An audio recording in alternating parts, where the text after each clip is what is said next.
If you're new to running, you may not be familiar with the different types of training options that you have available.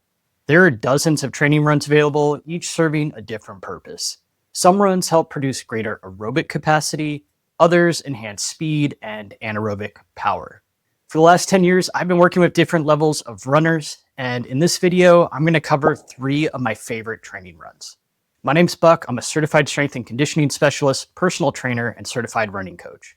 On this channel, I provide strength and conditioning resources for trail, OCR, and multi-sport athletes. These runs have produced some of the best results for my clients, and I'm going to tell you exactly what they are. The good news is that these training runs are simple to follow and can be done on a treadmill, road, or track. Let's start with strides. Strides are a simple way for any runner, even beginners, to incorporate speed work. Strides are just short bursts of speed at near maximum effort that typically last 15 to 30 seconds. Unlike a sprint, which is performed at max speed, strides are done faster than your typical run, about 85 to 95% of that top speed you would do in a sprint. Strides are great because they help improve cadence, stride length, and overall speed. Here's the easiest way to start including strides in your training runs. At the end of an easy run, include 4 to 6 strides of about 20 seconds.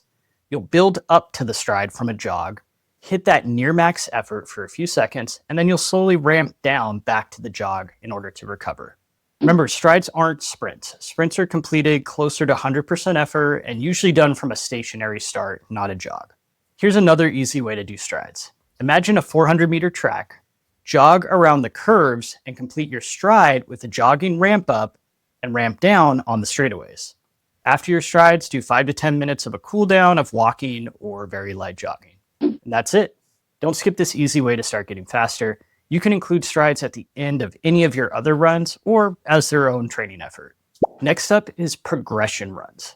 Progression runs are more challenging, but with some planning, even beginners can use this training run to improve their overall speed. This may come as a surprise, but I prefer my clients do this type of run on a treadmill, and here's why. Treadmills allow you to control the speed. While more advanced runners can get away with track or road work, beginner to intermediate runners are going to find this to be easier on a treadmill. The progression run works like this. You start at a slower, leisurely pace for a set amount of time, and we'll say 8 minutes in this example. Then you're going to slightly increase that pace after the 8 minutes, and you'll maintain the new pace for 6 minutes. After 6 minutes, you'll increase the pace again, this time to a moderate pace, and you'll hold that for 4 minutes. And this slight pace progression will continue until the last interval of your run. And in this example, we might increase the pace to a full-out sprint for the last 30 seconds. And here's an example of how this looks in my Trail Ranger 10K training plan, which is available on Training Peaks. Progression runs are a great way to train the body to start slow and increase pace over time. This is the exact opposite of how most runners run a race. They come out way too fast and then their pace tapers off as the race continues. The more practice training runs like progressions, the more likely you are to avoid starting too fast on race day. If increasing the pace each time is too difficult, you can also work in recovery periods.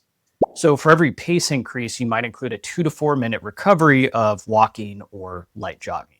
And lastly, you can also do what's called a pyramid progression. This is the most advanced progression scheme of the 3 examples. And this involves ramping up the pace and then ramping down at the same paces you used on the way up. And it looks like this, sort of that pyramid type shape.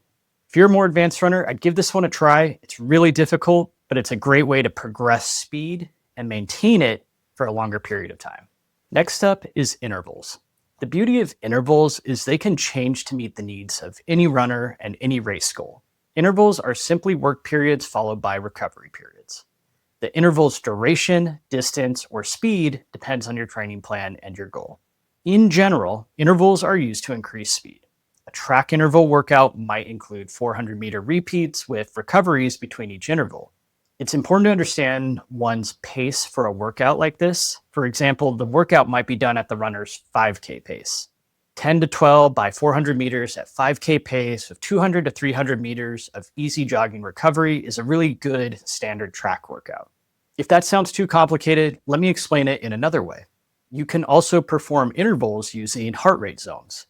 So if we take that same example workout using heart rate zones, you would do 400-meter intervals at zone 4 heart rate. Then you would recover by walking or jogging at zone 2 for a recovery interval. Intervals can also be performed by duration, and this is really common for sprint intervals, like in this workout.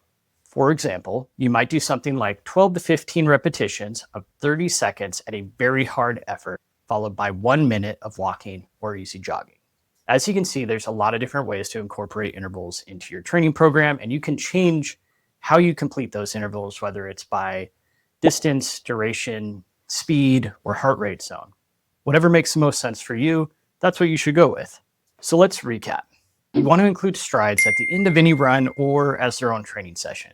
These are completed just shy of your max effort for 15 to 30 seconds.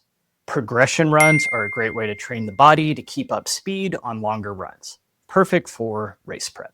And lastly, include intervals that align with your race goal. A great example of a popular interval scheme is the Norwegian 4x4. This involves 4 minutes of hard effort intervals followed by 4 minutes of recovery. And that's it. I wanted to keep this video nice and short so I didn't overwhelm you with too much information all at once. If you include just one of each of these runs in your training program each week, I think you're going to see a lot of speed development over time. If you enjoyed this video, please like and subscribe to the channel. Don't forget to check out my free 7-day intro to kettlebell class by clicking on the link in the description. If you're looking for a done-for-you training plan that includes all 3 of these types of runs, you can pick up one of my plans from Training Peaks. And if you're ready to finally take your training to the next level, check out my custom coaching options in the description below. Thank you so much for watching, and I will see you in the next one.